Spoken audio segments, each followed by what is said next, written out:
menebus hidup kami sampai selama-lamanya. Amin. Tuhan Yesus telah mengaruniakan hidup yang kekal bagi kami sampai selama-lamanya. Amin. Dan Tuhan Yesus memberkati hidup kami, menjagai kami, memelihara kami dengan kasih yang sempurna sampai selama-lamanya. Amin. Terima kasih Bapa di surga, di tengah-tengah keadaan dunia yang sedang berduka karena bencana, musibah yang kami tidak tahu berasal dari mana, oleh pandemi virus corona COVID-19.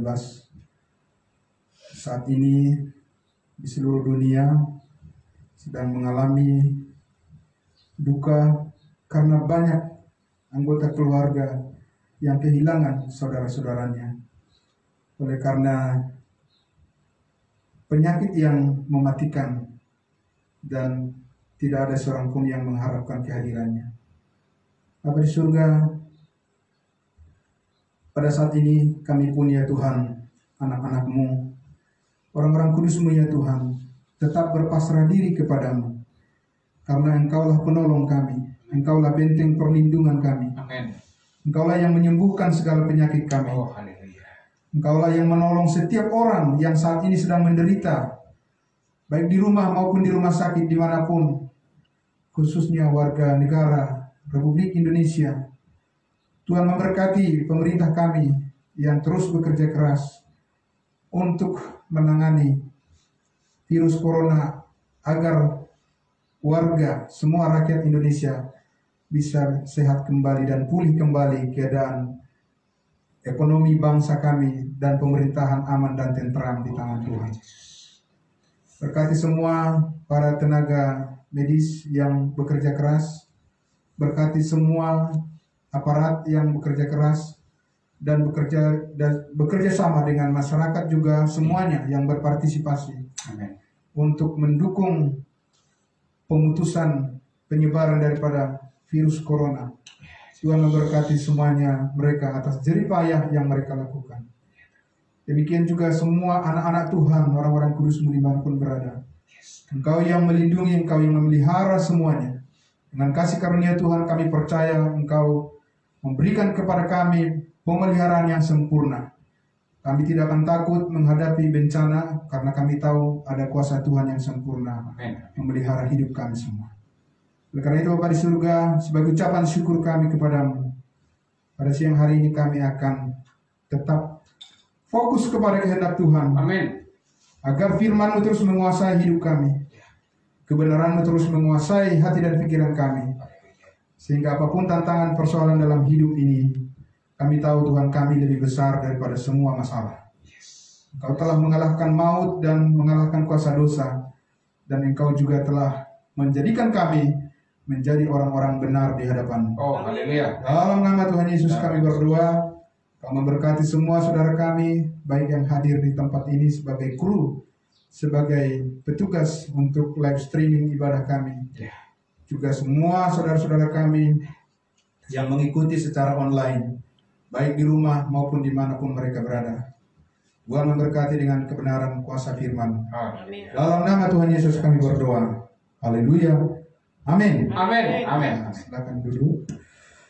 Ya. Ya.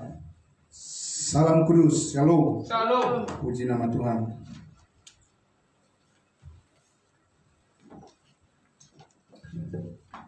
Iya. Oke.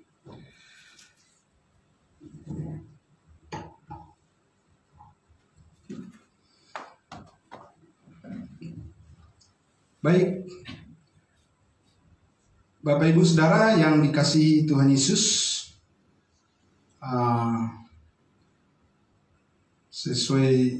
seharusnya sesuai dengan jadwal yang sudah disampaikan, yang sudah diumumkan baik melalui Facebook ataupun melalui grup-grup di WhatsApp, yang akan berdiri berkhotbah di sini sebetulnya adalah Bapak Pendeta Tommy Dixon Raga.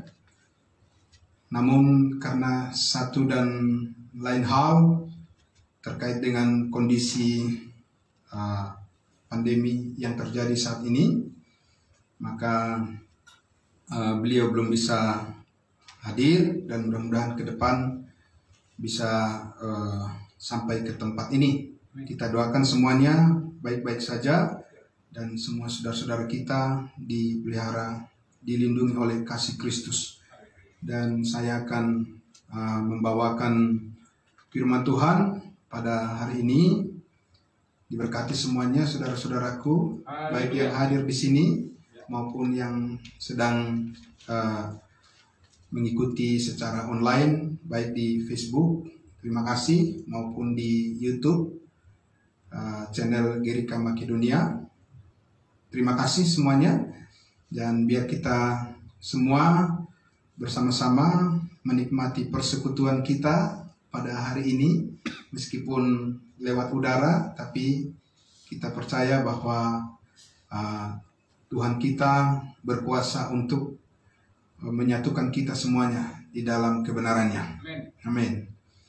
Nah, saudara-saudara yang dikasihi Tuhan Yesus, saya juga akan membawakan tema firman Tuhan yang akan menguatkan kita semua, sebuah peneguhan iman di masa pandemi yang dirasa sangat berat saat ini.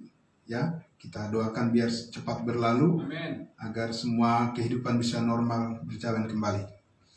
Nah, Bapak Ibu Saudara, saya ajak kita untuk membuka Alkitab kita dari Roma pasal 5. Roma pasal 5. Kita akan membaca ayat 1 sampai ayatnya yang ke-11. Kita akan melihat keajaiban kuasa firman Tuhan dengan ayat-ayat yang kita lihat dan kita baca, dengan segala kuasa yang dikerjakan oleh Roh Kudus untuk memantapkan hidup kita untuk menghadapi segala masalah dalam kehidupan kita setiap hari. Roma pasal 5, judul perikopnya di situ adalah hasil apa? Hasil pembenaran. Luar biasa ya. Ini penting kita pahami apa hasil pembenaran, dan pembenaran seperti apa yang akan kita lihat dari kuasa firman Tuhan yang menjadi milik kita. Kita nikmati pada siang hari ini, meneguhkan iman kita semua. Kita baca dari ayat 1. Kita mulai, saudara-saudaraku yang mengikuti live streaming dari rumah, mari dibuka Alkitabnya, ya. Kita baca sama-sama. 3, 2, 1. Sebab itu kita yang dibenarkan karena iman, kita hidup dalam damai sejahtera dengan Allah oleh karena Tuhan kita Yesus Kristus. 2. Oleh Dia kita juga beroleh jalan masuk oleh iman kepada kasih karunia ini.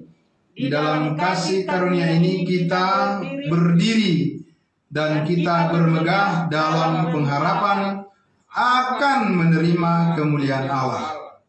3. Dan bukan hanya itu saja, kita malah bermegah juga dalam kesengsaraan kita, karena kita tahu bahwa kesengsaraan itu menimbulkan ketekunan. 4. Dan ketekunan menimbulkan tahan uji, dan tahan uji menimbulkan pengharapan. 5. Dan pengharapan tidak mengecewakan, karena kasih Allah telah dicurahkan di dalam hati kita oleh Roh Kudus yang telah dikaruniakan kepada kita. Nah, karena waktu kita masih lemah, Kristus telah mati untuk kita orang-orang durhaka pada waktu yang ditentukan oleh Allah. 7.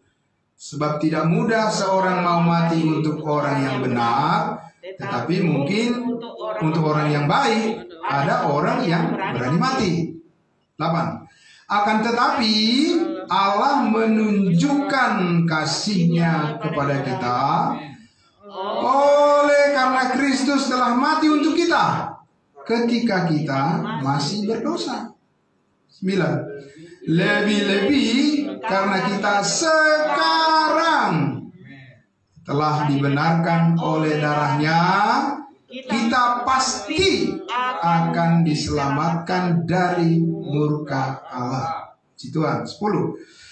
Sebab jikalau kita ketika masih seteru diperdamaikan dengan Allah oleh kematian anaknya, lebih-lebih kita yang sekarang telah diperdamaikan pasti akan diselamatkan oleh hidupnya. Haleluya. 11. Dan bukan hanya itu saja, kita malah bermegah dalam Allah oleh Yesus Kristus Tuhan kita, sebab oleh Dia kita telah menerima pendamaian itu. Haleluya, puji Tuhan. Sejuk sekali ya Bapak Ibu ya, firman Tuhan ini ya, luar biasa. Ya, pertama-tama hal yang sangat menyenangkan, yang sangat menyejukkan dari pembacaan firman Tuhan ini, saudara-saudara, kalimat yang menyebutkan di ayat 1 itu, kalimat firman Tuhan, sebab itu kita yang dibenarkan karena iman. Nah, ini sedikit perlu memang melihat terjemahan yang lebih pas supaya lebih mudah kita mengerti. Sebab itu kita yang dibenarkan, bukan kita yang dibenarkan saja, tapi kita yang telah dibenarkan karena iman. Jadi ini adalah waktu di masa yang lampau, kita sudah mengalaminya dan sekarang masih berlaku dan sampai selama-lamanya terus kita dibenarkan karena iman. Ya, being justified by faith. Nah, jadi telah dibenarkan oleh iman. Nah, saudara. Jadi sebab itu kita yang telah dibenarkan karena iman. Apa sebabnya kita telah dibenarkan oleh iman? Ya, itu pertanyaan kita. Iman yang bagaimana yang menyebabkan kita jadi benar? Ya. Nah, kita perlu memahami ini agar kita melihat bagaimana damai sejahtera Tuhan itu telah dikaruniakan kepada kita. Amin. Nah, kalau kita tidak memahami iman yang bagaimana yang membenarkan kita, kita tidak akan dikuasai oleh damai sejahtera itu. Karena pengertian itulah yang menjadikan kita dikuatkan oleh Roh Kudus. Tanpa pengertian tidak ada kekuatan. Amin. Nah, saudara-saudara, jadi iman yang bagaimana yang menyebabkan kita menjadi orang benar? Jadi benar. Karena kalau dibenarkan berarti itu artinya dinyatakan jadi benar. Sebelumnya tidak benar, tapi setelah dibenarkan jadi orang benar. Simpel saja sebetulnya, ya, tidak rumit. Nah, kita akan mundur sedikit ke satu pasal sebelumnya, ke pasal 4, karena kata-kata sebab itu berarti ada sebabnya. Sebelumnya sudah dibicarakan, yaitu di pasal 4. Ya, kita akan lihat di ayatnya yang ke-4 dan ayat 5. Ya, ayat 4 dan ayat 5. Ini sebabnya. Diawali dari kebenaran yang Allah nyatakan di ayat 4 dan ayat 5 ini. Kita memahami seperti apa nanti pembenaran oleh iman yang Tuhan lakukan, kerjakan dalam hidup kita. Ya. Ayat 4, pasal 4 ayat 4. Kitab Roma. Kalau ada orang yang bekerja, upahnya tidak diperhitungkan sebagai hadiah. Ya jelaslah, orang yang bekerja berarti dapat upah. Iya kan? Ya, karena dosa itu juga bekerja, upahnya adalah maut. Begitu. Iya kan? Nah, di sini hal yang positif yang disampaikan. Kalau ada orang yang bekerja, upahnya tidak diperhitungkan sebagai hadiah, tetapi sebagai apa? Sebagai haknya. Iya, itu normal. Ya, Bapak Ibu ya. Nah, normal itu. Sebagai sebab akibat dari orang yang bekerja, berbuat, maka wajar dia mendapat haknya. Dan haknya itu bukan sebagai hadiah, karena itu hasil jerih payahnya. Nah, oke, itu satu hal kebenaran. Orang yang bekerja wajib, wajar, layak menerima upah. Bagaimana dengan ayat 5? Tetapi ini artinya adalah sebaliknya. Amin. Ya, berbeda dengan apa yang sebelumnya. Itu. Ya. Tinggi orangnya, tetapi berarti ada hal yang lain yang berbeda dengan perbandingan tingginya, ya kan? Nah, di sini ayat 5 dikatakan, tetapi kalau ada orang yang tidak bekerja, namun percaya kepada Dia, kepada Allah yang membenarkan orang durhaka, imannya diperhitungkan menjadi kebenaran. Coba kita sedikit renungkan dulu ini. Luar biasa firman Tuhan ini ya. Jadi dikatakan kalau ada orang yang bekerja dapat upah, ya itu biasa saja. Karena memang sudah layaknya begitu, bukan? Enggak terlalu heran lah. Orang kerja dapat gaji, dapat upah, ya memang haruslah. Iya kan, sudah hukumnya begitu. Iya, tapi bagaimana dengan hukum yang kedua ini? Ayat 5 ini. Tetapi kalau ada orang yang tidak bekerja, kalau saya tidak bekerja, ya, kalau Pak Pendeta Pardosi tidak bekerja, namun percaya kepada Allah yang membenarkan orang durhaka, ya kan? Nah, karena kita ini di pasal 3 itu kan siapa orang durhaka maksudnya di situ, ya kan? Di pasal 3 ayat 10 kan sudah dikatakan sebab ada tertulis tidak ada yang benar seorang pun tidak, ya kan?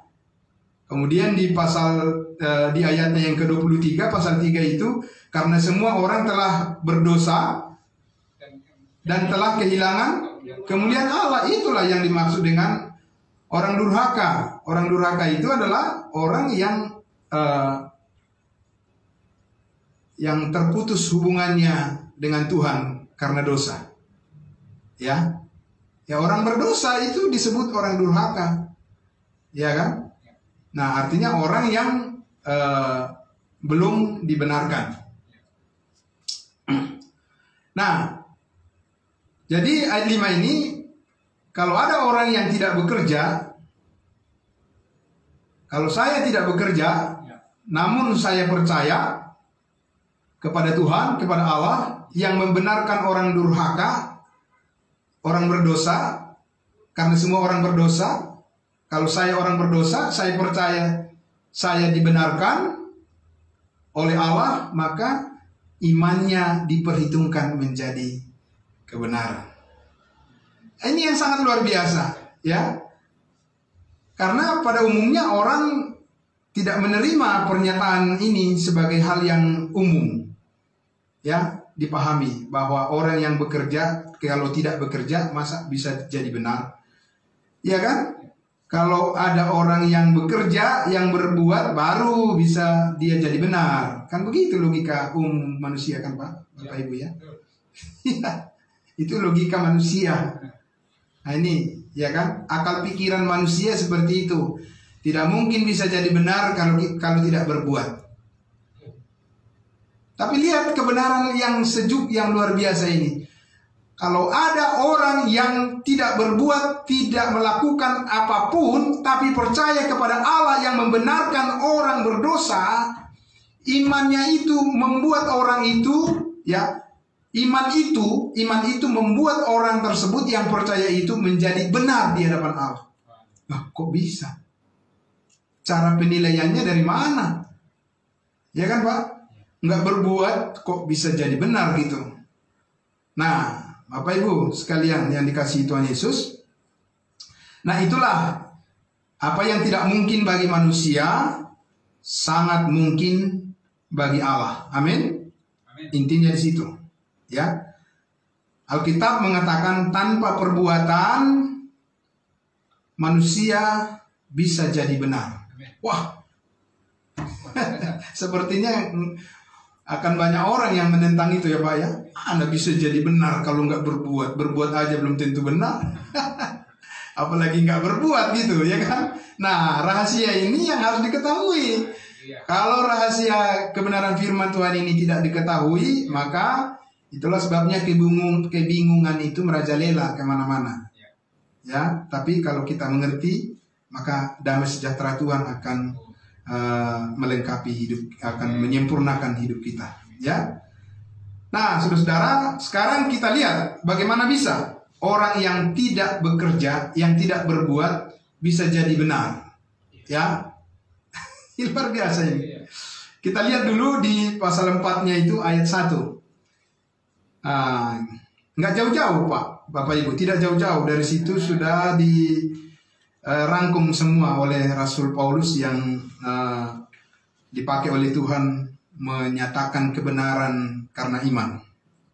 Ya, pasal 4 ayat 1 kita akan melihat di sini contoh Abraham. Kita belajar dari contoh yang Tuhan pakai, yaitu melalui kehidupan iman Abraham. Ayat 1, pasal 4 ayat 1 kita baca. Jadi apakah akan kita katakan tentang Abraham? Semua tahu Abraham kan? Bapak Abraham mempunyai, ya kan, banyak sekali anak-anak, gitu ya. Nah, hampir semua mungkin agama di dunia ini tahu tentang Abraham dan kagum akan pribadi Abraham. Ada yang menyebut Ibrahim dan lain sebagainya. Jadi apakah akan kita katakan tentang Abraham, bapa leluhur jasmani kita? Bapa leluhur jasmani Paulus, orang-orang Yahudi. Kita bukan bapa leluhur jasmani kita, ya, Abraham, ya. Beda. 2. Sebab jikalau Abraham dibenarkan karena perbuatannya, kalau Abraham dibenarkan karena perbuatannya, maka ia beroleh dasar untuk bermegah tetapi tidak di hadapan Allah. Oh, kalau di hadapan Allah bagaimana? Ayat 3. Sebab apakah dikatakan nas kitab suci? Ya, firman yang tertulis, firman Tuhan. Lalu percayalah Abraham kepada Tuhan, dan Tuhan memperhitungkan hal itu kepadanya sebagai kebenaran. Ya, percayalah Abraham. Tidak dikatakan percayalah Abraham dan berbuat baik, tidak ada. Ya, itu tidak boleh ditambahin dan tidak boleh dikurangi. Lalu percayalah Abraham kepada Tuhan, dan Tuhan memperhitungkan hal itu. Hal itu apa? Ya, kepercayaannya itu kepadanya menjadi apa? Sebagai kebenaran. Jadi Tuhan nyatakan dia benar karena kepercayaannya, bukan karena apa yang dia lakukan. Karena apa yang dia percayai, yang Tuhan sampaikan firman-Nya. Sebentar akan kita lihat firman apa yang disampaikan oleh Tuhan memang kepada Abraham, sehingga Abraham mengimani firman itu, dan Tuhan menyatakan dia jadi benar karena iman. Nah, Bapak Ibu sekalian, di sini bisa kita lihat di ayatnya yang ke-18, pasal 4 ayat 18, ya, pasal 4 ayat 18. Nah, ini keadaan nyata daripada Abraham secara fisik, secara kemanusiaan, ya, ini keadaannya. Dan kita lihat bagaimana Tuhan bukan meletakkan dasar pada keadaan secara fisik Abraham, tetapi secara rohani yang diperhitungkan oleh Allah untuk menjadikan dia jadi benar. Ayat 18. Sebab sekalipun tidak ada dasar untuk berharap, tidak punya dasar untuk berharap. Ya, bisa nggak orang tidak punya dasar untuk berharap? Ya berarti ibarat membangun apa? Rumah di atas pasir, nggak ada fondasinya. Ya pastilah datang ombak, datang angin, itu pasti roboh bangunannya kan. Benar. Nah ini, tetapi ini luar biasanya. Biar kita lihat tadi apa maksudnya jikalau ada orang yang tidak bekerja namun percaya, imannya diperhitungkan menjadi kebenaran. Ayat 18 tadi, sebab sekalipun tidak ada dasar untuk berharap. Dasarnya siapa? Dasar Abraham. Namun Abraham berharap juga dan percaya. Nah, ini dasarnya, dasar harapan dia, ya. Dan percaya bahwa ia akan menjadi bapa banyak bangsa. Itu yang diharapkan dia dan itu yang dipercayai oleh dia, firman Tuhan. Bukan dia percaya Yesus mati hapus semua dosanya, atau dia percaya dia pasti masuk surga. Tidak ada itu di Alkitab, itu dikatakan. Sehingga dia dibenarkan, dia jadi benar. Nanti kita akan lihat kalau kita, apa yang kita percayai sehingga kita jadi benar. Apa sama dengan Abraham yang dipercayai, yaitu menjadi bapa banyak bangsa. Kita percaya, Bapak Pardosi percaya bahkan menjadi bapa banyak bangsa. Lah itu nggak nyambung lah, ya kan? Karena bukan ditujukan kepada Bapak dan bukan ditujukan pada saya. Amin. Nah ini harus dibedakan firman Tuhan. Kalau tidak dibedakan nanti bingung-bingung jadinya kan. Tidak bisa menarik garis perbedaan kebenaran yang dibagi dengan tepat oleh Allah di dalam Alkitab itu, ya kan? Nah, jadi dikatakan di situ, namun Abraham berharap juga dan percaya bahwa ia akan menjadi bapa banyak bangsa. Menurut apa? Menurut yang telah difirmankan. Ya, begitu. Jadi dasar iman dia itu adalah apa yang Tuhan sampaikan pada dia. Apa memang yang disampaikan pada dia? Ini, demikianlah banyaknya nanti keturunanmu, seperti bintang di langit dan pasir di tepi laut. Itu yang diimani oleh Abraham pada waktu itu, sehingga dia dibenarkan karena imannya. Ya, sekali lagi bukan Abraham percaya Yesus mati di kayu salib, dia menebus dosa segala dosanya lalu dia dibenarkan. Kalau itu kita sekarang, ya, ya. Nah, Bapak Ibu sekalian. Nah, ayatnya yang ke-19. Imannya tidak menjadi lemah walaupun ia mengetahui bahwa tubuhnya sudah sangat lemah karena usianya telah kira-kira berapa? 100 tahun. Ya, dan bahwa rahim Sarah telah tertutup. Ya. Jadi secara akal manusia, secara keberadaan Abraham, kondisi fisiknya tidak mungkin lagi dia menghasilkan. Tidak mungkin lagi Sarah itu bisa melahirkan. Tidak mungkin lagi Abraham bisa berharap punya keturunan. Karena itu udah tidak masuk akal kalau dia berharap seperti itu. Ya kan? Kenapa? Kok umur 100 tahun masih bisa berharap yang sudah dikatakan tertutup rahim istrinya, masih bisa berharap punya anak. Ya, kalau lihat dari kondisi itu kan nggak masuk akal itu namanya. Ya, terus supaya masuk akal dia harus berharap kepada siapa? Begitu kan? Dia harus berharap kepada janji Tuhan. Amin. Iya. Janji Tuhan yang mana? Janji Tuhan yang dinyatakan dalam firman-Nya yang didengar oleh Abraham. Nah, sama juga dengan saudara-saudara dan saya saat ini. Saudara bisa berharap dibenarkan oleh Tuhan kalau saudara tahu apa janji Tuhan kepada saudara, sehingga saudara jadi orang benar, ya kan? Nah itu simpel saja sebenarnya, ya. Nah jadi tidak mungkin lagi Abraham mengatakan sesudah ayat berapa tadi? 20 dulu ya. Tetapi kita baca. Tetapi terhadap janji Allah ia tidak bimbang. Nah itu kalau lihat kondisi fisiknya dia dan juga istrinya, itu bisa bimbang dia. Wajar bimbang karena memang sudah tidak ada harapan dari kondisi yang sudah tertutup seperti itu, ya. Nah tapi terhadap janji Allah, terhadap janji Allah kepadanya, kepada Abraham, ia tidak bimbang karena ketidakpercayaan, malah ia diperkuat dalam imannya dan akhirnya ia memuliakan Allah. Amin. Nah ini yang sangat luar biasa. Jadi terhadap janji Allah yang disampaikan kepadanya, kepada Abraham, itulah yang menjadi dasar dia untuk berharap.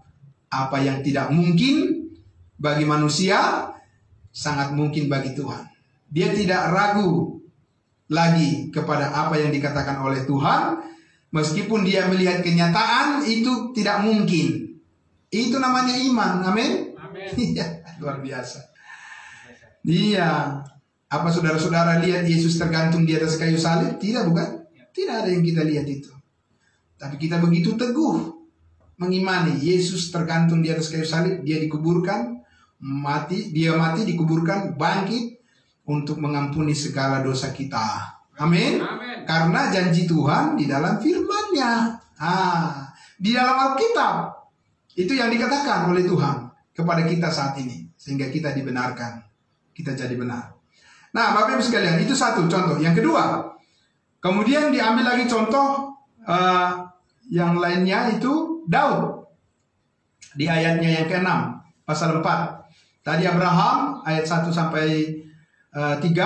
Kemudian di ayatnya yang ke-6 sampai 8, sekarang Daud. Ya, lihat luar biasa di situ. Ayat 6 dikatakan apa? Seperti juga Daud. Nah, mengacu lagi kepada Daud, menyebut berbahagia orang yang dibenarkan Allah, bukan berdasarkan perbuatannya. Luar biasa. Ya, saudara. Ya, Abraham tadi sudah, ya kan? Kemudian sekarang Daud. Ayat 7. Dia katakan apa? Berbahagialah orang yang diampuni pelanggaran-pelanggarannya dan yang ditutupi dosa-dosanya. Ya, ditutupi dosa-dosanya. Dia berbicara dari sudut pandang di mana waktu itu masih mempersembahkan korban-korban domba untuk menutupi dosa, bukan? Sekarang bukan ditutupi lagi, sudah dihapuskan semuanya. Amin. Itu ada kiriman-kiriman doa berantai. Tutup bungkus darah Yesus, supaya darah Yesus menutup, membungkus kita, membungkus, menutup. Bukan membungkus, menutup kita lagi darah Yesus. Darah Yesus sudah menghapuskan semua dosa kita. Amin. Iya, bukan ditutupi lagi. Itu mah konsep perjanjian lama itu. Yang tutup bungkus dengan darah Yesus, bukan tutup bungkus lagi sekarang. Iya kan? Kalau nasi uduk ya tutup bungkus saja. Tutup bungkus, ya kan? Kalau dosa-dosa kita sudah dihapuskan, diampuni segala dosa kita. Amin. Nah, ini Daud berbicara karena dari perspektif dia di perjanjian lama. Paulus mengutip itu untuk menandaskan bahwa dengan darah Yesus bukan ditutupi, tapi dihapuskan semuanya. Amin. Selesai semuanya. Nggak ada yang ditutup-tutupi lagi. Semua sudah selesai. Ya, jadi jangan terbiasa tutup bungkus dengan darah Yesus, tutup bungkus dengan darah Yesus. Nah, ditutup bungkus lagi, itu perjanjian lama itu ditutup-tutupi karena harus mempersembahkan korban-korban hewan, ya, korban bakaran. Sekarang korban Yesus, korban anak domba Allah sudah selesai, menyelesaikan semuanya. Tidak ada lagi yang tertutup. Semua sudah terbuka dan kebenaran Allah sudah menyelesaikan semuanya di atas kayu salib oleh darahnya yang kudus. Ayat 8. Berbahagialah manusia yang kesalahannya tidak diperhitungkan kepadanya. Amin. Ini saudara-saudara. Jadi Daud menyampaikan ucapan-ucapan ini untuk membuktikan bahwa bukan perbuatan seseorang pada akhirnya ya yang menjadikan dia benar, tetapi oleh darah Kristus yang tertumpah di atas kayu salib, itulah yang menjadikan manusia jadi benar. Amin. Iman kepada firman Tuhan itu, janji Tuhan itu, itulah yang menjadikan seseorang menjadi benar, menjadikan kita jadi orang benar, bukan karena perbuatan kita. Amin. Bukan karena kerja keras kita, bukan karena upaya pencapaian yang kita lakukan. Tidak, ini bukan soal kita. Ini bukan tentang kita pembenaran ini. Ini adalah tentang anak domba Allah. Ini adalah tentang anak Allah, tentang Yesus Kristus, juru selamat kita yang sudah menanggung semua dosa di atas kayu salib. Amin. Kesetiaan Kristus ya memikul salib. Ya, itulah yang menjadi dasar mengapa kita bisa jadi orang benar. Amin. Abraham tadi diambil sebagai ilustrasi, gambaran untuk menyatakan bahwa Abraham pun dibenarkan hanya melalui iman. Ya. Tetapi bukan melalui iman seperti kita sekarang ini, Pak. Kepada darah Yesus, beriman kepada darah Yesus yang tertumpah di kayu salib. Abraham tidak beriman pada korban darah Yesus di atas kayu salib. Mana tahu dia? Ya, di mana itu di Alkitab dikatakan bahwa Abraham beriman kepada Yesus yang disalibkan? Tidak. Tadi dia katakan Abraham dibenarkan karena dia percaya janji Tuhan bahwa dia akan dijadikan jadi bapa banyak bangsa. Dia akan memiliki banyak keturunan. Janji keturunan yang diimani oleh Abraham, bukan janji penebusan segala dosanya, sehingga dia dibenarkan. Kita yang sekarang itu dipakai ilustrasi gambaran oleh Paulus untuk menjelaskan bagaimana kita, posisi kita sekarang ini dibenarkan juga hanya melalui iman, tetapi bukan pada janji keturunan. Seperti Abraham, janji kepada penebusan segala dosa kita di atas kayu salib dan janji keselamatan hidup yang kekal. Amin. Nah, saudara-saudara, Daud itu mengatakan berbahagialah orang yang diampuni pelanggaran-pelanggarannya dan yang ditutupi dosa-dosanya. Siapa yang dimaksud oleh Daud pertama-tama di sini? Ya dirinya. Kenapa? Daud itu kan melakukan perzinahan, mengambil Batseba, istri daripada Uria. Dengan cara yang jahat Daud mengambil istri orang. Ya, harusnya menurut hukum Taurat Daud diapain? Dihukum mati, dirajam sampai mati. Tapi dihukum mati oleh Tuhan gak dia? Tidak, dia diampuni. Amin. Itu makanya Daud mengatakan di sini, berbahagialah orang yang diampuni dan tidak diperhitungkan dosa-dosanya kepadanya. Karena dia tahu bahwa Yesus penebus segala dosa umat manusia. Amin. Kalau tidak, Daud itu sudah harus dilempari dengan batu dan harus mati menurut peraturan daripada hukum Taurat. Ya, tetapi Nabi Nathan mengatakan apa? Baiklah Raja Daud, dengan engkau berseru-seru dan menyesal, bertobat, minta ampun kepada Tuhan, dosamu diampuni. Dosamu itu diampuni. Dosa yang kau lakukan, yang engkau melakukan ketidakadilan dan kekejian itu. Itu yang dikatakan Nabi Nathan kepada Daud. Nah, sehingga Daud melihat bahwa ada pengampunan yang Tuhan berikan kepadanya, ya. Tapi Paulus melihat pengampunan kepada semua orang. Amin. Iya, itu maksudnya. Daud melihat ada pengampunan kepadanya dan kepada bangsa Israel, tapi Paulus melihat pengampunan atas segala dosa bagi semua umat manusia. Itu yang mau ditegaskan di situ. Sehingga setiap orang yang percaya dibenarkan oleh iman. Nah, saudara yang dikasihi Tuhan Yesus, jadi Abraham dibenarkan, diperhitungkan jadi orang benar karena percaya kepada apa? Percaya kepada salib Yesus? Tidak. Ya. Ayat 17 tadi dikatakan ayat 17 ya, pasal 4 dari ayat 16, karena itulah kebenaran berdasarkan iman supaya merupakan apa? Kasih karunia. Ya. Supaya jadi kasih karunia berarti harus kebenaran itu karena iman, bukan karena perbuatan, Pak. Maksudnya begitu. Kalau karena perbuatan itu bukan kasih karunia lagi namanya.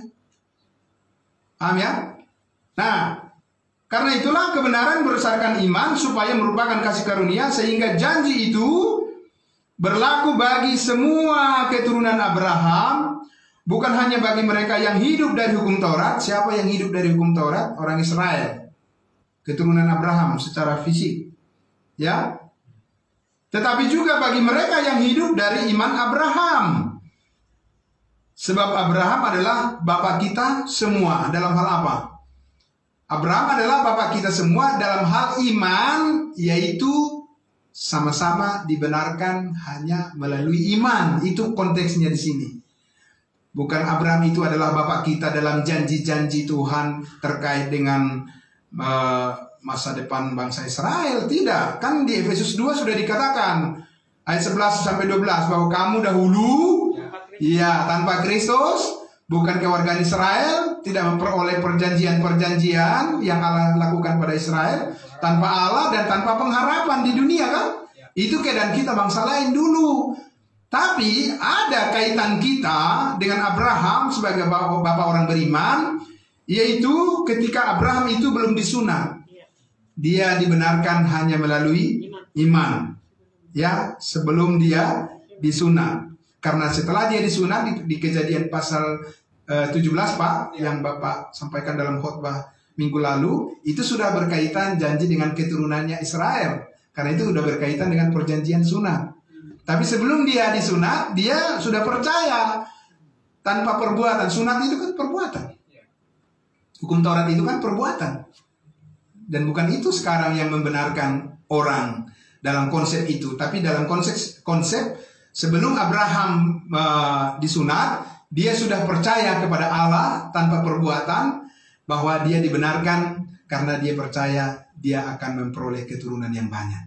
Nah, dalam konteks itu, ya, Paulus mengambil ilustrasi menjelaskan kepada kita saat ini, bahwa tidak ada perbuatan kita, tidak ada andil kita, ya, di dalam hal supaya kita dibenarkan oleh Allah, kecuali hanya melalui iman, ya, kepada Yesus Kristus yang sudah menebus segala dosa kita. Nah, jadi saudara, kita lihat di ayat 9 sampai 10 dulu, ya. Nah, kita bedakan. Tadi, adakah kita mundur? Adakah ucapan bahagia ini hanya berlaku bagi orang-orang bersunat saja? Siapa orang-orang bersunat? Israel. Orang Israel itu adalah orang bersunat. Karena perjanjian Allah yang kekal dengan nenek moyang mereka, yaitu Abraham di Kejadian pasal 17. Ya, jadi kalau kita bilang kita adalah Israel, ya, bagaimana dengan perjanjian sunat tersebut? Karena itu adalah perjanjian yang tidak bisa dihapuskan begitu saja, ya kan? Nah, tapi mereka adalah orang-orang bersunat secara jasmani. Dan dikatakan, atau juga bagi orang-orang tak bersunat, ucapan bahagia ini.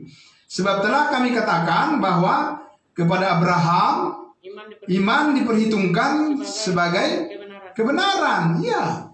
10. Dalam keadaan manakah hal itu diperhitungkan? Bahwa iman diperhitungkan kepada Abraham satu-satunya sebagai syarat untuk dibenarkan. Dalam hal keadaan bagaimanakah itu diperhitungkan? Sebelum atau sesudah ia disunat? Nah, ini ditanya nih Pak.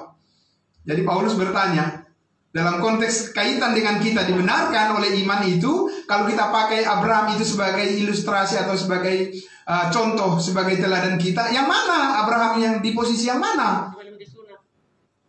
Harus dibedakan, ya kan? Dikatakan apa di situ?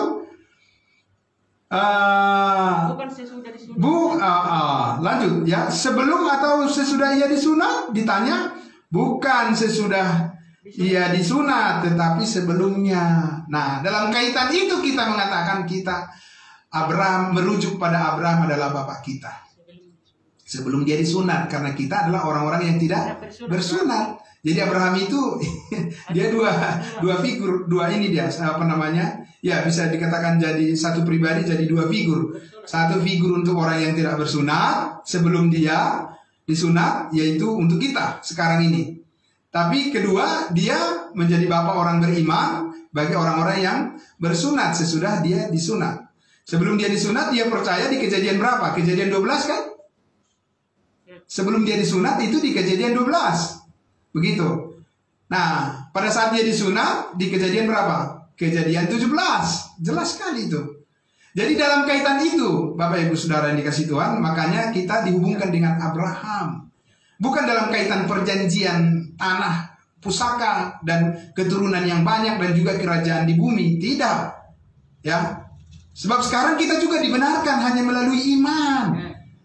Dan posisi kita adalah orang yang tidak bersunat. Dalam kaitan itu kita kepada Abraham pertama kali mengalami itu. Mengalami apa? Mengalami iman tanpa perbuatan dibenarkan. Nah, sekarang pada kita tuh berkatnya. Melalui siapa? Melalui Yesus. Amin. Nah, jadi maka dikatakan bukan sesudah ia disunat, bukan sesudah ia disunat, tetapi sebelumnya. Ya, ayat 11. Dan tanda sunat itu diterimanya sebagai meterai kebenaran berdasarkan iman. Jadi Abraham mengimani lagi hal yang lain lagi, ya, bahwa dia akan diberkati melalui iman dan perbuatan, yaitu sunat. Luar biasa itu, ya. Dan itulah posisi iman daripada orang-orang Israel, ya kan? Maka mereka percaya tapi juga harus berbuat, barulah mereka dikatakan benar, gitu, ya. Nah, kalau kita bangsa lain, kaitannya adalah bahwa kita dibenarkan hanya melalui iman dalam posisi Abraham sebelum dia disunat. Itu luar biasa, Pak. Damai sejahtera untuk kita, ya. Kenapa? Kalau kita dibenarkan dalam posisi iman seperti diturunkan kepada bangsa Israel, iman dan perbuatan yang dituntun oleh hukum Taurat, kita tidak memiliki hukum Taurat. Bagaimana caranya? Ya kan, Pak? Bagaimana caranya kita bisa jadi benar? Nggak bisa, nggak ada perjanjian itu. Iya kan? Nggak ada janji. Bapak kalau misalnya ada orang bertanya, Bapak kok nggak datang ke pertemuan ini? Lah, kita kan nggak ada janji. Tapi Bapak dituntut terus gitu. Wah, kawat ini, ya kan? Semua harus tergantung perjanjian, ya kan? Sekarang perjanjian Tuhan adalah manusia dibenarkan hanya melalui iman. Jadi kalau kita bawa perjanjian iman dan perbuatan, gak bakalan diterima. Tuhan tidak akan menerima itu. Karena bukan itu kebenaran yang dinyatakan dan diberkati saat ini, ya kan? Kenapa? Karena itu bagian daripada orang Israel. Sekarang ini berkat keselamatan bukan melalui orang Yahudi, bukan melalui orang Israel, tapi melalui kasih karunia Allah dalam Yesus Kristus kepada setiap orang yang percaya pada Yesus mati disalibkan menghapuskan segala dosa. Amin.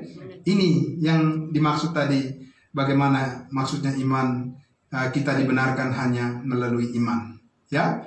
Nah, jadi untuk menjelaskan posisi kita sebagai gereja tubuh Kristus, Pak, ya Bapak Ibu, menjelaskan posisi kita sebagai gereja tubuh Kristus saat ini, Paulus itu menggunakan ilustrasi tentang Abraham yang sudah kita baca tadi di ayat 16 sampai 22, dan saat ini imanlah yang Allah perhitungkan sekarang, ya, iman kepada Yesus Kristuslah yang diperhitungkan oleh Allah saat ini, ya, bukan dengan perbuatan kita, Ya. Loh, berarti tidak ada perbuatan. Dengan perbuatan Yesus di atas kayu salib dengan sempurna, ya, itulah yang diperhitungkan oleh Allah menjadi kebenaran buat kita. Menjadikan kita jadi orang benar. Ini bukan soal perbuatan kita, tapi ini soal pekerjaan yang sudah selesai dilakukan oleh Yesus Kristus di atas kayu salib. Itu fokusnya, itu puncaknya, itu arahnya, itu terminalnya, dan itu segalanya. Amin. Bukan tentang kita. Ya, jadi bukan saya, kami, tidak. Ini soal Yesus sudah menyelesaikan semuanya. Dan kita lihat kita ada di situ. Di posisi itu. Amin. Karena kita sudah di dalam Yesus. Amin. Bukan di luar Yesus. Kalau di luar Yesus itu bicara saya, kami. Ya kan? Berusaha. Ya kan? Berbuat baik. Dan ini, itu. Dan itu di luar Yesus. Kalau di luar Yesus semua bercacat. Tapi kalau saudara dan saya melihat posisi saudara di dalam Yesus, kita sudah sempurna di dalam Dia. Amin. Kita sudah lengkap di dalam Dia, ya, complete in Him. Semua sudah selesai. Itu yang dilakukan oleh Yesus di atas kayu salib. Sehingga setiap orang yang percaya saat ini dibenarkan. Jadi benar. Karena imannya kepada janji Allah atas firman-Nya yang berkata setiap orang saat ini dibenarkan hanya melalui iman. Ya. Maka itulah Efesus 2 ayat 8 dan 9 berkata apa?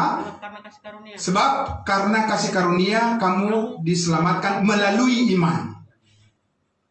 Ya, itu bukan hasil usahamu, tetapi pemberian Allah. Pemberian Allah itu di situ adalah bersifat cuma-cuma, gratis, gracia, grace. Amin.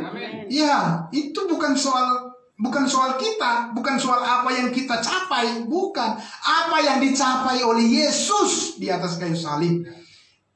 Itu yang menjadi pusat daripada iman ini. Ya. Nah, saudara-saudara yang dikasihi Tuhan Yesus, sehingga ya kita lihat tadi apa yang dikatakan di ayatnya yang kelima itu. Tetapi kalau ada orang yang tidak bekerja namun percaya kepada Dia, kepada Allah yang membenarkan orang durhaka, orang berdosa, imannya diperhitungkan menjadi kebenaran. Oh, begitu ceritanya. Amin. Ya, jadi jelas. Ya, jadi jelas sekarang posisi kasih karunia ini, Pak. Kasih karunia Tuhan ini jelas sekali sekarang. Ya, bahwa ini adalah berpusat pada pekerjaan Kristus yang sudah selesai dilakukannya di atas kayu salib. Dan itulah segalanya bagi kita. Dan itulah kita. Amin. Itulah diri kita sebagai gereja tubuh Kristus yang sudah ditebus dengan cuma-cuma oleh darah yang tertumpah lunas dibayar. Segala dosa diampuni sekali untuk selama-lamanya. Ya.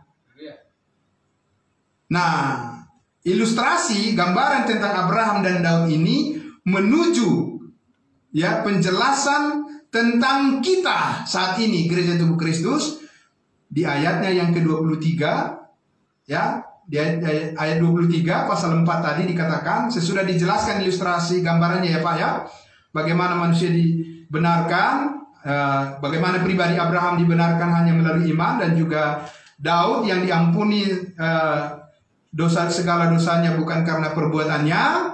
Nah, sekarang Rasul Paulus menjelaskan, menegaskan sekarang kaitannya dengan kita saat ini. Kita siapa? Kita gereja tubuh Kristus. Ya, jangan kita siapa? Semua orang. Lah, ini berbeda dengan orang Israel, beda lagi. Ya kan? Mereka harus dituntut dengan perbuatan-perbuatan sebagai buah pertobatan. Nah, tapi perbuatan kita adalah perbuatan Kristus yang sudah selesai. Di situ posisi kita. Amin. Iya. Nah, maka ayat 23 itulah ya menegaskan tujuan yang sebenarnya yang mau dijelaskan oleh Paulus di dalam pasal 4 ini. Kata-kata apa ini? Yaitu hal ini diperhitungkan kepadanya. Apa hal ini diperhitungkan kepadanya, Bapak Ibu? Apa maksudnya hal ini diperhitungkan kepadanya? Yaitu kebenaran hanya melalui iman. Itu diperhitungkan kepada Abraham, tidak ditulis untuk Abraham saja. Jelas ya? Tidak ditulis untuk Abraham saja. Ya, supaya apa kaitannya dengan kita? Biar jelas ayat 24. Tetapi ditulis juga untuk kita, Pak. Amin. Iya. Sebab kepada kita pun, nah ini dia. Ini maksud tujuan daripada Paulus itu sebenarnya ini. Diceritakan tadi semuanya ini. Sebab kepada kita pun Allah memperhitungkannya. Memperhitungkan apa? Memperhitungkan iman sebagai kebenaran. Karena kita percaya kepada Dia, kepada Allah yang telah membangkitkan Yesus Tuhan kita dari antara orang mati. Itulah yang kita imani sekarang. Amin. 25, yaitu Yesus yang telah diserahkan karena segala pelanggaran kita dan yang dibangkitkan karena pembenaran kita. Amin. Jadi tidak ada perbuatan kita di situ, Pak. Ya, itu pure, murni, semata-mata hanya melalui iman kepada Yesus yang mati, disalibkan dan bangkit, dan mengaruniakan kepada kita pembenaran dan hidup yang kekal. Itu sebenarnya tujuan penjelasan daripada Paulus di sini. Arti daripada kita dibenarkan oleh iman. Amin. Iya, jadi bukan dibenarkan oleh iman yang berbuat oleh kita, bukan, saudara. Ini adalah oleh iman, yaitu kesetiaan daripada Yesus Kristus sampai mati di atas kayu salib. Itulah yang menjadi pembenaran kita. Amin. Itulah yang Allah jadikan dasar dan menjadi penilaian yang sempurna bagi kita, sehingga kita menjadi orang yang benar karena kita sudah di dalam Yesus, kita percaya kepadanya. Ya. Nah, Bapak Ibu sekalian, coba kita lihat di dalam Titus pasal 3. Ya, Titus pasal 3. Nah, Titus pasal 3 ayatnya yang ke 5 sampai 7. Kita akan baca sama-sama. Titus pasal 3 ayatnya yang ke 5 sampai ayatnya yang ke-7. Kita baca. Pada waktu itu Dia telah menyelamatkan kita bukan karena perbuatan baik yang telah kita lakukan. Jelas? Ada orang bilang, oh ini harus berbuat baik. Iya kan? Walaupun sudah dibaca firman ini, bukan begitu maksudnya gitu. Jadi bagaimana maksudnya kalau bukan begitu? Apa adanya kan tertulis di situ kan? Kan kita nggak mengada-ada, nggak bisa merubah atau bisa menyelewengkan lagi apa yang dikatakan ini sudah sangat jelas. Pada waktu itu Dia telah menyelamatkan kita bukan karena perbuatan baik yang telah kita lakukan. Lalu karena perbuatan baik yang dilakukan oleh siapa? Yang dilakukan oleh Yesus. Perbuatan baik yang dilakukan Yesus itu sempurna. Amin. Ya, kalau perbuatan baik yang kita lakukan itu nggak sempurna, bercacat. Jadi itu nggak bisa jadi dasar untuk menjadikan kita benar. Amin. Iya, harus perbuatan Yesus di atas kayu salib, ya, kematiannya dan kebangkitannya. Tetapi karena rahmatnya oleh permandian kelahiran kembali dan oleh pembaruan yang dikerjakan oleh Roh Kudus, ayat 6, yang sudah dilimpahkannya kepada kita oleh siapa? Oleh Yesus Kristus Juru Selamat kita, ayat 7, supaya kita sebagai orang yang dibenarkan, nah, oleh kasih karunia-Nya berhak menerima hidup yang kekal sesuai dengan pengharapan kita di dalam Kristus Yesus tentunya. Amin. Berhak menerima hidup yang kekal. Kurang jelas apa lagi, ya kan? Ya, orang-orang yang masih mengatakan mudah-mudahan selamat, ya kan? Semoga selamat, kemungkinan besar selamat, tergantung Tuhan. Yaitu benar-benar ya Orang-orang seperti itu masih harus belajar mempercayai apa yang dikatakan oleh Alkitab. Amin. Jangan mempercayai apa yang dia perbuat sendiri. Ya, harus mempercayai apa yang dikatakan Alkitab, bukan mempercayai apa yang kita lakukan, karena yang kita lakukan itu bercacat. Tidak pernah sempurna. Tidak pernah. Israel itu sudah diuji dengan hukum Taurat. Ya, mereka bercacat semua. Walaupun sudah ada penuntun hukum Taurat. Tapi dengan sekarang kita tidak hidup di bawah hukum Taurat, tapi di bawah kasih karunia, dikatakan kamu tidak dikuasai oleh dosa lagi. Amin. Ya. Kenapa kita tidak memilih yang terbaik yang dari Tuhan? Amin. Nah, saudara yang dikasihi Tuhan Yesus. Jadi kita mendengar firman Tuhan ini supaya kita sebagai orang yang dibenarkan oleh kasih karunia-Nya berhak menerima hidup yang kekal. Betapa damai sejahteranya hati kita. Amin. Betapa luar biasa. Sehingga itulah sebabnya kita kembali ke Roma pasal 5 tadi. Itu sebabnya dikatakan di ayatnya yang ke-8 sampai ayatnya yang kita lihat ayat 8 dikatakan, ayat 8 ya, kita baca sama-sama. Akan tetapi Allah menunjukkan kasih-Nya kepada kita oleh karena Kristus telah mati untuk kita ketika kita masih berdosa. Nah, ini yang luar biasa. Ya. Tuhan menjanjikan kepada Abraham dalam posisi keadaan di mana tidak mungkin lagi dia punya anak. Tuhan telah menjanjikan kepada dia bahwa dia akan memiliki banyak keturunan. Dalam posisi seperti itulah Abraham mempercayai apa yang tidak mungkin menjadi sangat mungkin bagi Tuhan. Kita dalam posisi sebagaimana kita orang berdosa, Kristus mati untuk kita. Amin. Ya, bukan sesudah kita menjadi orang baik Kristus mengasihi kita, tidak. Ketika kita masih berdosa, Dia mengasihi kita. Amin. Inilah kasih karunia. Saudara, bukan setelah kita menjadi orang yang sudah jadi baik baru Tuhan mengasihi kita. Tidak ada begitu. Konsep Alkitab kasih karunia tidak seperti itu. Ya kan? Dalam Kristus Yesus kasih-Nya adalah Dia mengasihi orang yang berdosa. Ketika kita masih berdosa, luar biasa. Ya. Apalagi sekarang sesudah kita bukan lagi orang berdosa lagi. Amin. Karena kita sudah dibenarkan, berarti sudah dikuduskan, sudah jadi orang kudus. Amin. Sudah jadi orang benar. Sementara kita masih orang berdosa saja Dia mau mati untuk kita, apalagi sesudah kita jadi orang benar. Ya. Betapa kasih karunia Tuhan itu akan berlimpah-limpah dikaruniakan kepada kita di dalam Kristus Yesus Tuhan kita yang luar biasa itu. Itu sebabnya di ayat 9 dikatakan lebih-lebih. Apa artinya lebih-lebih? Ya berarti berlimpah-limpah. Nggak terkira, nggak terhitung. Ya, lebih-lebih karena kita sekarang telah dibenarkan oleh darahnya. Kita apa? Kita pasti akan diselamatkan dari murka Allah. Amin. Iya.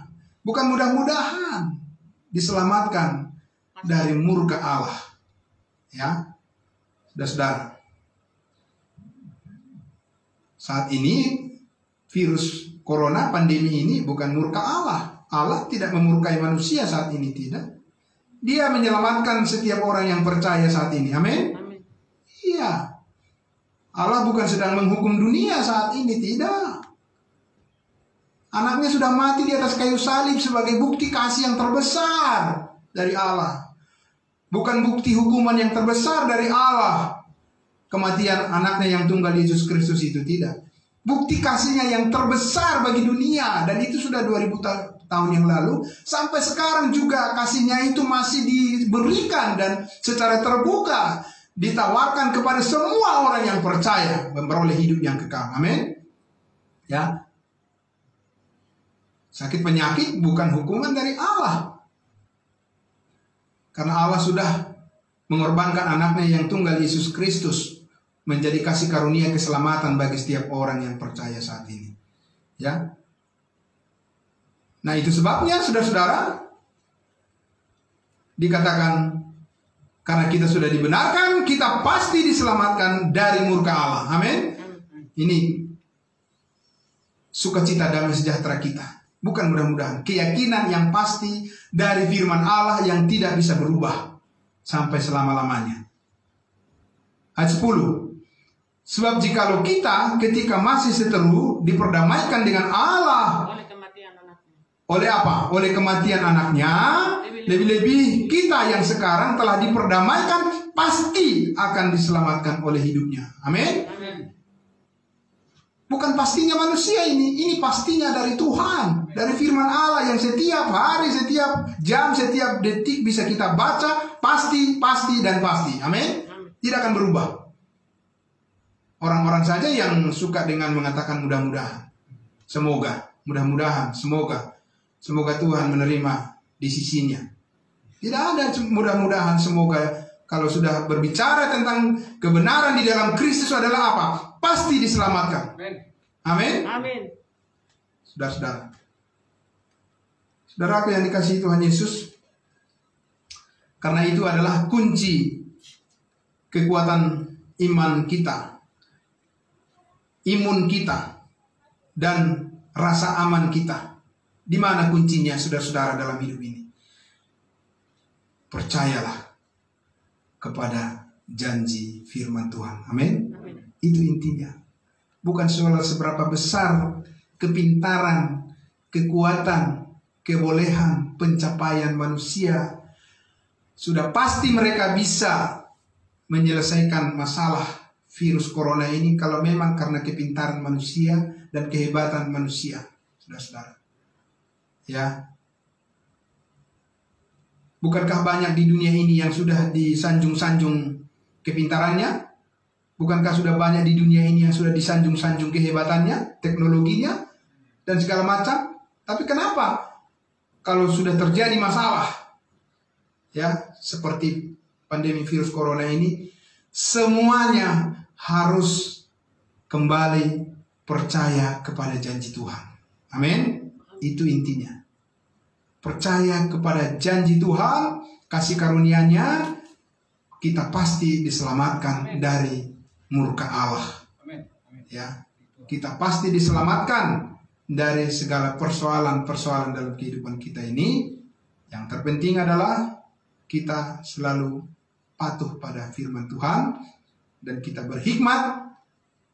Ya, kita mengikuti protokol kesehatan yang di saat ini sedang diterapkan dengan sungguh-sungguh oleh pemerintah, dan kita menjaga diri kita, menjaga kesehatan kita dengan baik semuanya, ya. Tapi intinya tadi adalah bahwa karena iman, karena percaya kepada Yesus Kristus yang sudah mati berkorban di atas kayu salib, itulah menjadi kekuatan yang terbesar bagi kita untuk meyakini bahwa hidup kita adalah hidup yang dipenuhi dengan damai sejahtera Tuhan. Amin. Dijauhkan segala ketakutan daripada kita semua, dijauhkan segala kekhawatiran daripada kita semua, dan Tuhan memelihara kita dengan sempurna melalui kekuatan kasih karunia-Nya. Amin. Mari kita berdoa.